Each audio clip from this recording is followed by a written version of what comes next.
সাভারে বিশেষ অভিযানে ৭০০ পিস টাপেনটাডল ট্যাবলেটসহ এক মাদক ব্যবসায়ীকে গ্রেফতার করেছে ঢাকা জেলা গোয়েন্দা পুলিশ ডিবি উত্তর। বৃহস্পতিবার ৪ ডিসেম্বর সকালে ৬:৩০টার দিকে সাভার মডেল থানার নন্দখালী ভরাড়ি তেঁতুলছোড়া এলাকায় এ অভিযান পরিচালনা করা হয়। ঢাকা জেলা পুলিশ সুপার মোহাম্মদ মিজানুর রহমানের নির্দেশনায় এ বিশেষ অভিযান পরিচালনা করেন ডিবি উত্তরের অফিসার ইনচার্জ মোহাম্মদ জালাল উদ্দিন। সহযোগিতা করেন এসআই মোহাম্মদ জুয়েল মিয়া ও সঙ্গীয় ফোর্স। গ্রেফতারকৃত ব্যক্তি হলেন রবিন।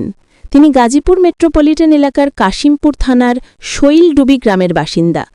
বর্তমানে সাভারের তেঁতুলঝোড়া এলাকায় ভাড়াটিয়া হিসেবে বসবাস করছিলেন। অভিযানের সময় রবিনের কাছ থেকে ৭০০ পিস টাপেনটাডল ট্যাবলেট উদ্ধার করা হয়, যা মাদক হিসেবে ব্যবহার করা হয়ে থাকে। এই ঘটনায় সাভার মডেল থানায় নিয়মিত মামলা রুজুর প্রক্রিয়া চলছে বলে জানিয়েছে ডিবি উত্তর।